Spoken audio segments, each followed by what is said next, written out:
Така, како што најавив, господин Жерновски, добро утро.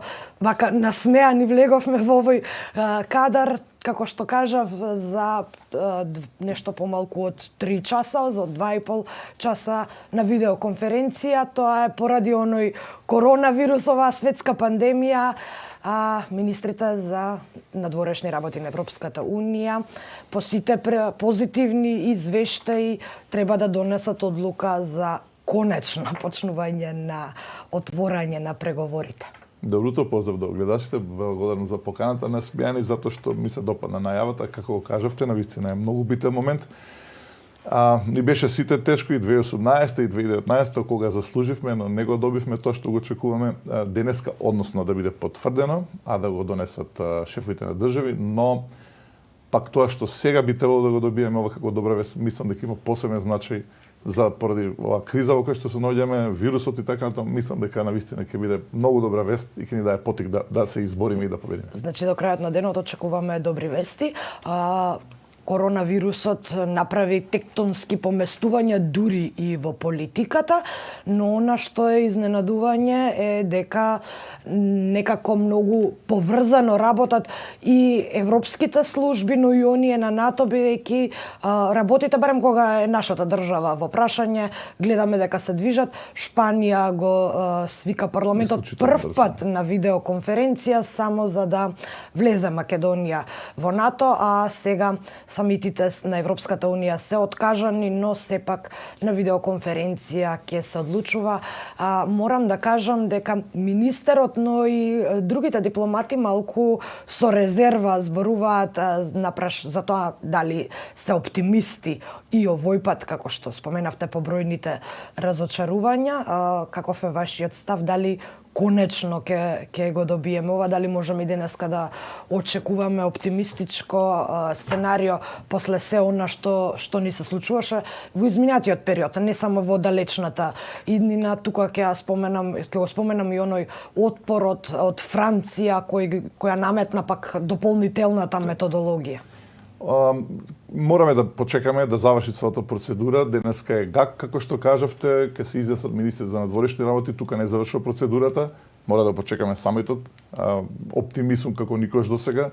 Мислам дека после 11 препораки сме најблиску да го добиеме датумот за преговори, но мора да бидеме внимателни, бидејќи може се да се случи. Треба да почекаме да се согласи денеска овој текст мора да нарадува што и покрај оваа голема криза со вирусот која што се случува и која што е главна тема, нели, секаде во Европа и во светот. И покрај тоа Шпанија, како што кажавте, отида во една најбрза можна процедура. Прв пат со видеоконференција гласаше Сенатот, потоа НАТО оди онака како што треба и веќе прашање на денови кога ќе видиме и де јуре членки на НАТО и денеска очекуваме на ГАК да биде потврдено, а на самитот на шефовите држави да биде и усвоен овој текст. Да напоменам само за да биде појасно, денеска сепак оваа средба ќе има неформален карактер затоа што е видеоконференција, тоа не значи дека ќе се донесе официјално ставот. Меѓутоа ќе има и таква конференција на ниво на шефови држави, но таму веќе писмено ќе се изјаснат што значи дека таа одлука ќе биде валидна. Ова е една потврда, валоризација на сето она што е направено изминатите 3 години. Навистина многу се радувам, нашето CV, нашето досие е толку силно што не можеше да се одбегне овој пат. Се надам ќе заврши сето позитивно. Останува сега Европската комисија, ако заврши сето како што сакаме, како што најавувате и вие, да ги направи подготвителната рамка, односно рамката за започнување на преговори и да почнеме тука да работиме по сите портфолија кои што ќе ни се отворат. Чувствуваме вие со доза на резерва, велите сепак има време до самитот, меѓутоа нели после денешниот состанок, бидејќи до денеска исто така треба да се знае дали некоја држава има приговори, во случај да нема, тогаш писменото усвојување би било само протоколарно. Дали ова значи дека доколку денеска на ГАК добиеме ваква позитивна оценка, значи дека и сигурно ќе се преслика тоа во писмената форма? Јас се слушнав со мојата колешка од Хрватското претседателство кој што го води ГАК, она е исто оптимист, но мора да почекаме да заврши целата процедура, затоа што сите земји треба да се изјаснат. Како и да е, методологијата која што исто значи денеска ќе имаме 3 точки фактички на дневен ред, ќе биде методологијата, потоа Албанија и Северна Македонија. Очекувам сепак сум оптимист дека ќе биде усвоен, односно ќе биде дадена за во понатамошна процедура текстот. многу сме близко, како што кажав, до тоа, но да имаме една доза на внимателност, затоа што работата ќе биде завршена тоа кога ќе биде завршена. Така да прочитам само од вчерашната одлука се вели Советот ја повикува Европската комисија без одложување најдоцна до јуни да поднесе предлог за преговори. Многу е битно што ние добиваме, сакам да го потенцирам, тоа и треба да го потенцираме безусловна препорака. Тоа значи дека ние веќе досието ни е комплетно чисто и сега ни станува јасно колку беше битно да го донесеме закон за јавно обвинителство. Да, тој не беше устов, но го засврсти нашето досие и едноставно и оние што може би има некакви резерви, веќе немаат никакви резерви. За Албанија мислам, не го посекуваме тоа, но мислам дека ќе има одредени услови, кај нас е тоа безусловно и како што кажав, Европската комисија ќе ја започне подготвителната работа, што во превод значи дека преговарачката рамка ќе биде веќе подготвена. Според она што го читав после вчерашниот состанок, Албанија дефинитивно ќе има уште многу работа и голем број услови. Кај нас за среќа тоа не е случај. Го споменавте законот за јавно обвинителство. Па не е среќа, него е макотрпна работа. Да, и законот за јавно обвинителство макотрпно се носеше во една избрзана процедура, ако можам да кажам, токму пред распуштање на парламентот. Велите не беше услов, меѓутоа своевидно сепак беше услов, бидејќи можеби ќе добиевме условна препорака, исто како Албанија. Да подсетам, Франција кажа дека ќе почека да бидат извештаите. Мини извештајот за нашата држава беше феноменален. Беше шоукейс како треба да изгледа еден извештај. Но и тоа се должеше делумно на до таа поента сакам да дојдем. Не делумно, него се должеше во голема мера и Холандија исто цело време зборуваше Холандија за закон за јавно обвинителство, го донесовме и покажавме и докажавме дека европските вредности не само што сме ги прифатиле, него ги имплементираме, ги практикуваме. Европската зрелост која што покажавме во целиот овој период е секаде на секоја можна следба каде што сум бил во Брисел, во Страсбург или ајде да кажам на билатералните средби со земјите членки е потенцирано како се однесувавме 2018 и 2019. Да, ни беше тешко бидејќи се направивме, тоа беше констатирано од нив, меѓутоа ние не се жалевме, не баравме виновник, туку рековме дека грешка е направена, историска грешка, но како земја членка идна на Европската унија и која што, очекуваме да ги започне преговорите за членство во таа фамилија, рековме дека ги разбираме дилемите, дека и самите знаеме дека процедурата треба да биде поконкретна, да даде поефикасна, да даде по-опипливи резултати и рековме дека мораме да резонираме како да сме земја членка, бидејќи тие земји имаат свои дилеми. Брекзит тука, финансиската рамка, да не зборуваме за миграцијата. И тоа беше набележано. Не се однесува сите во регионот така. И на крај ова е наградено, но не е таа награда поради симпатија и добра волја. Ние имаме симпатија, имаме поддршка, но најголемата поддршка ја добиваме затоа што домашната работа е одлично подготвена и ги убедувам граѓаните дека штом се отворат преговорите, кога ќе дојде заедничка меѓувладина средба конференција, ние во голема мера ќе се покаже дека не губевме време, ние не го губевме времето. 2018-2019 го започнавме усогласувањето на нашето законодавство со европското аки и ќе видите како тоа ќе биде многу брзо и потврдено. Се надеваме на најдобро можно сценарио. Многу е битно за нас да започнат преговорите. НАТО, кај да очекуваме прашање на моменти кога ќе бидеме и реков де јуре членки на НАТО, затоа што остана процедурата во Вашингтон. И еве да се изразиме во овој актуелен момент со наративот вокабуларот, значи НАТО и Европската унија се најефикасен лек против политичкиот вирус. Така. Иако вирусот направи и таму поместувања и можеби воведе некои нови форми на владење. Токму така, нови форми, нови начини на комуникација, но пазете, толку е јако нашето досие да ние ќе бидеме верувам потврдени како успешна приказка и конечно кога ќе помине сето ова, кога ќе помине вирусот, кога ќе се вратат децата во училиштата, во градинките, ние на работа, кога почнеме пак да одиме во кино, во театар, во ресторани, ќе биде исто и денот кога ќе разбереме дека сме земји членки на НАТО и дека ги започнеме преговорите. Ќе биде Господин Жарновски, не сме до толку сијајни во реалноста, сепак имаме уште многу работа за да си ги средиме работите дома, но Европската унија го забележува овој напредок. Тоа е поттикот што го очекуваме. Сакав да ве прашам во најдобро можно сценарио, доколку денеска, доколку на предстојниот самит, кој исто така ќе биде преку, предпоставам, видеоконференција, го добиеме она што го очекуваме од почнување на преговорите, односно отворање. Порам да ве прашам за едно предвидување на лидерот на СДСМ на нивниот конгрес, кажа доколку ги почнеме преговорите до 2022 2024 година, поточно за еден мандат, ќе бидат отворени 80% од поглавијата. Моето прашање е колку е ова реално, бидејќи станува збор за една многу обемна материја. 80% некако премногу звучи, дали сме ние навистина подготвени за 4 години да поминеме 80% од поглавијата? Звучи оптимистично, меѓутоа јас се обидов претходно да го објаснам сето тоа. Ние сме близу 50% веќе од усогласувањето. Да, има нова методологија, ќе видиме дали ќе се работи. Тоа и ќе биде денеска дискусија помеѓу другото на средбите на министрите за надворешни работи на земјите членки на Европската унија. Ќе видиме дали ќе се работи поединечно, дали во кластери ќе се работи по различни области, меѓутоа ние веќе го имаме издодено сериозен дел од тоа на усогласување. И затоа беше на пресконференција во тоа време еврокомесарот Хан, тоа беше уште пред година и пол, кога кажа дека Северна Македонија кога ќе го започне преговарачкиот процес, таа веќе ќе ги стигне, а во некоја мера ќе ги престигне своите соседи.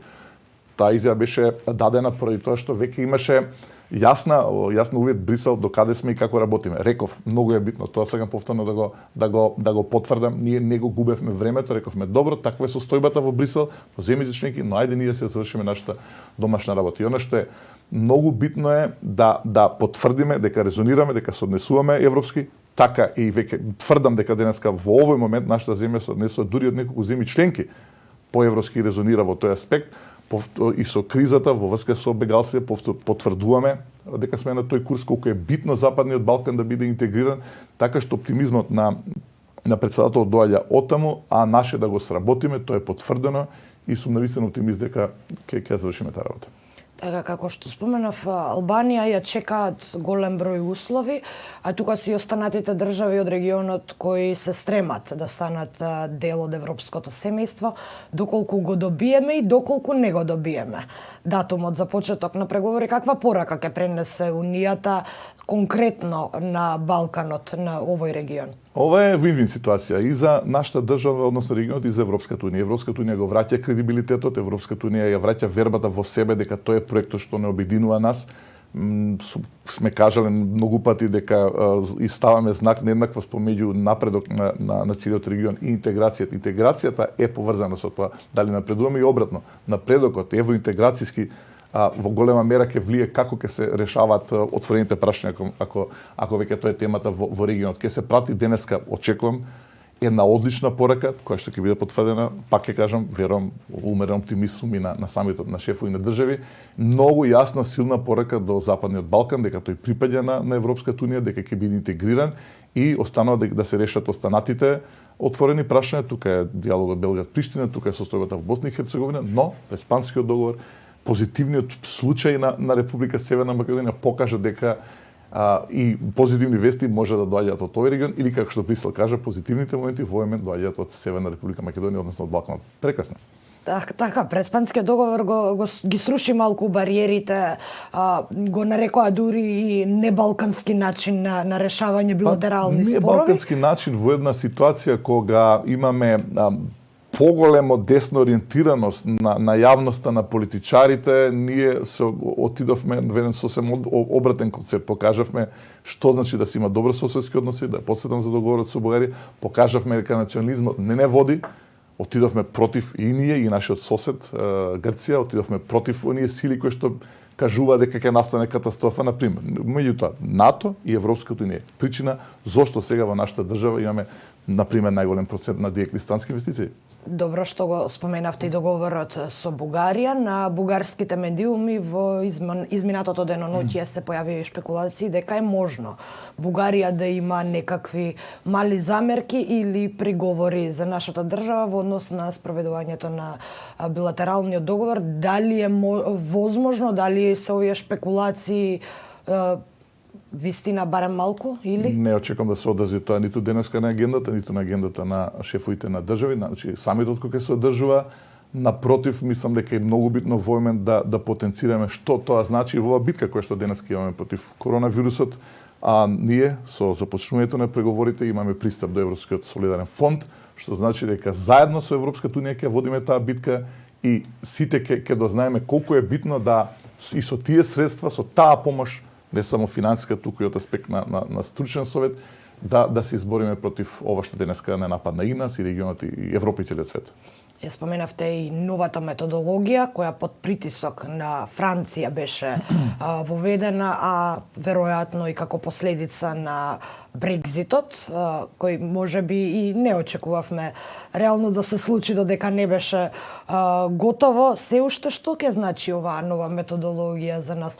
Можно ли е да ни ги отежни постапките? Не, ние самите кажавме дека сакаме да имаме нова методологија. Ние не се плашевме, ние рековме дека сме спремни како земја да бидеме и промотор на таа методологија. Зошто? Кога сте самоуверени? Тоа кога верувате во себе.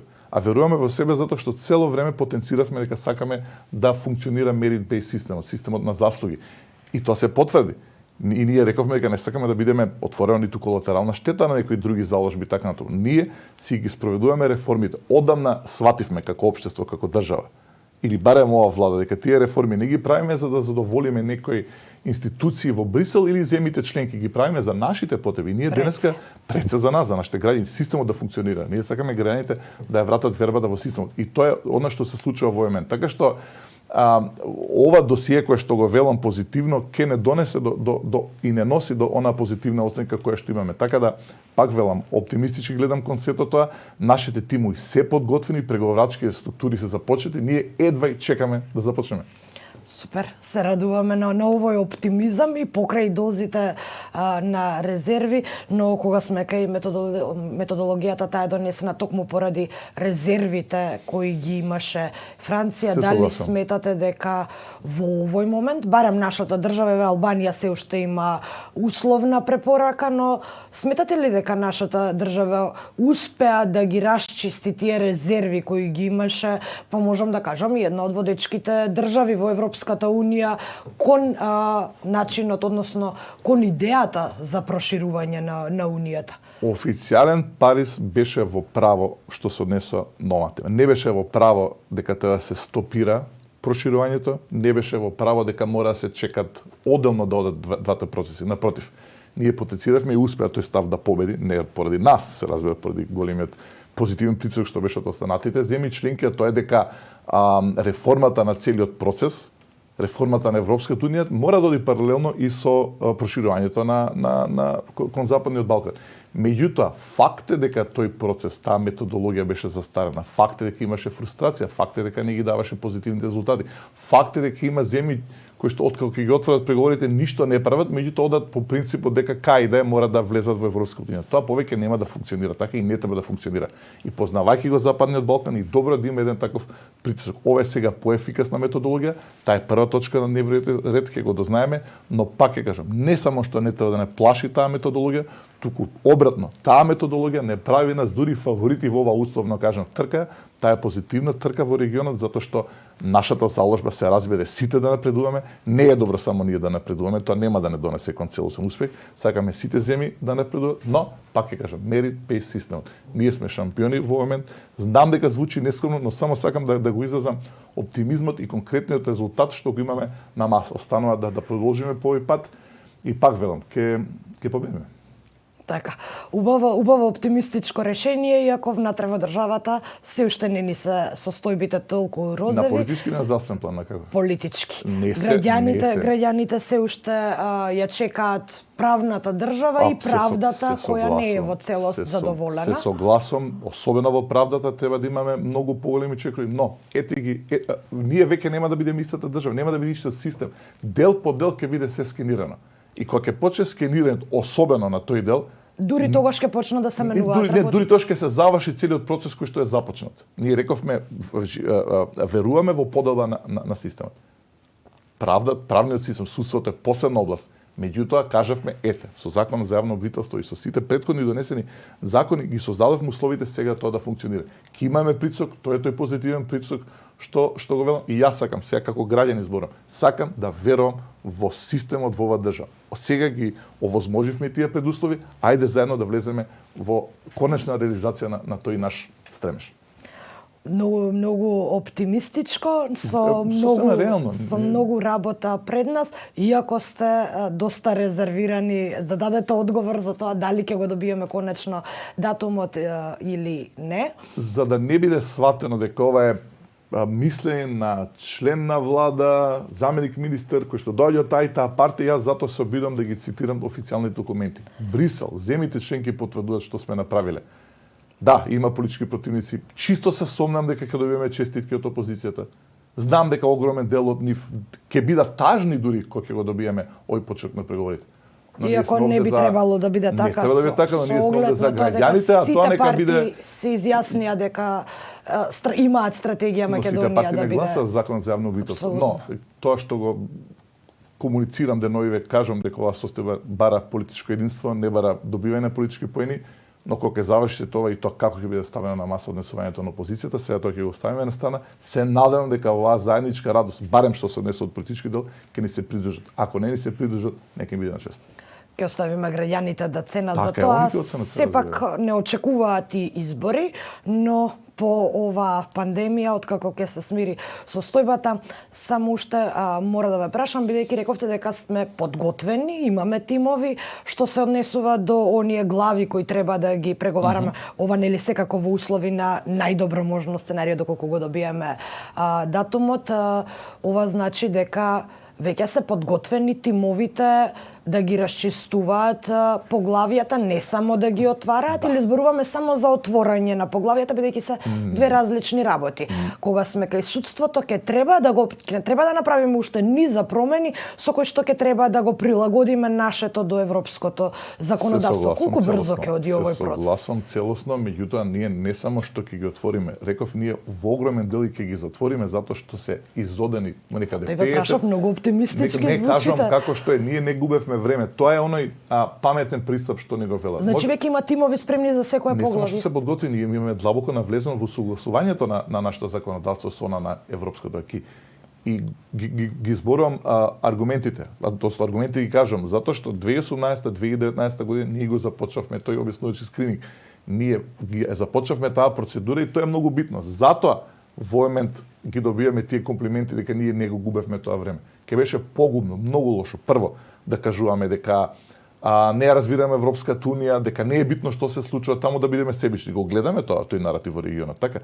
Не, ние рековме дека е грешка, и тоа дека нема да губиме време и исто време дека разбираме тие дилеми. Брекзит се случува, пак ја кажам, финансиска рамка. Токму Брекзитот и го внесе сомнежот. Но пазете, покрај сите тие теми кои што се тешки, кои што уште не се решени во Европската унија, ние напредуваме и најверојатно се надевам ќе добиеме и датум за преговори. Тоа зборува дека доколку сте успешен, ќе го добиете резултат. Вие како гледате на Брекзитот, конкретно како ќе се одрази на Европската унија, па и на сите земји кои имаат аспирација да бидат дел од семејството? И Брекзитот покажа колку сме спремни. Ние 2017 година ги почнавме разговорите со Велика Британија и веќе го имаме договорот. Иако една година оној преоден период, 31 декември 2020, кога од аспект на процедури се сметат како земја членка на Европската унија, нашиот билатерален договор кој што ќе го замени од договорот за стабилизација и асоциација, кој што ги покрива сите земји членки од Европската унија,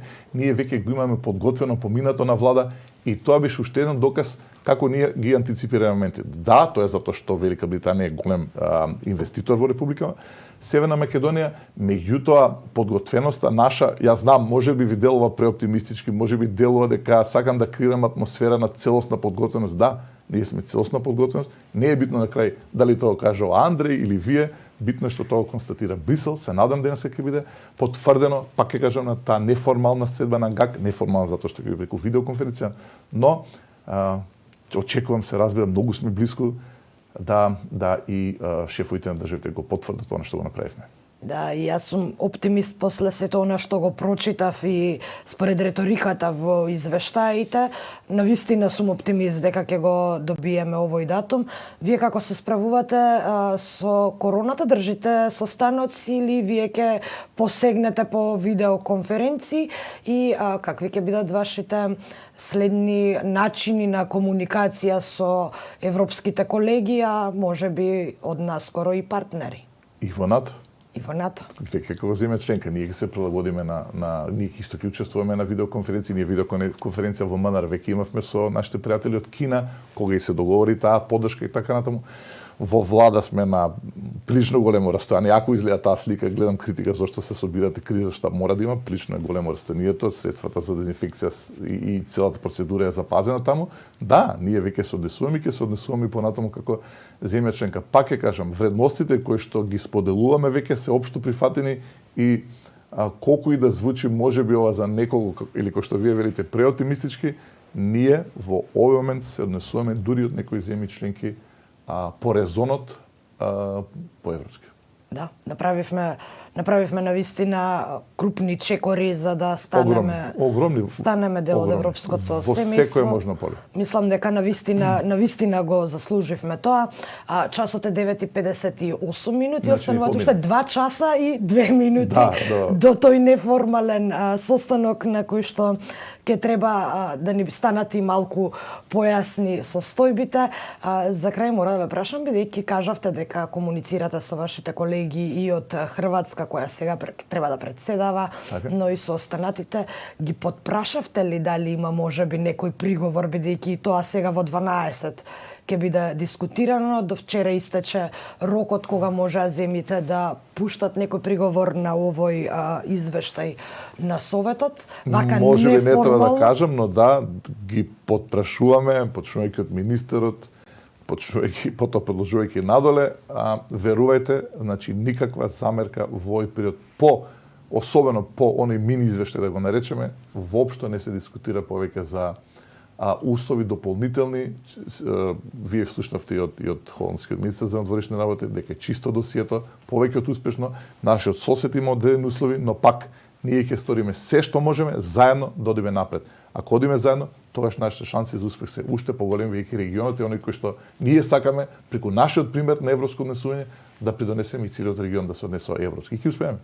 Господин Андреј Жерновски, ви благодарам што бевте дел од утринскиот брифинг во ова време кога можеби на сите животите на глобално ниво се во застој. Очигледно единственото нешто што не е во застој нашиот евроинтегративен пат, и тоа сосема заслужено, ќе кажам, вака нескромно. Благодарам за поканата. Јас и сакам да делувам оптимистично затоа што ова добра вест што очекуваме денеска и потоа се потврди наредните денови, нека биде поттик да се бориме и да победиме против оваа битка. Ви благодарам уште еднаш за денешното гостување. Почитувани гледачи и слушатели, тоа беше заменик министерот за надворешни работи Андреј Жерновски на 2 часа пред оној неформален состанок на министрите на надворешни работи на земјите членки на Европската унија, каде очекуваме секако само позитивни вести и да продолжат да ги следат оние извештаи секако со сјајни препораки за нашата држава за почеток, конечен почеток на преговорите со Европската унија.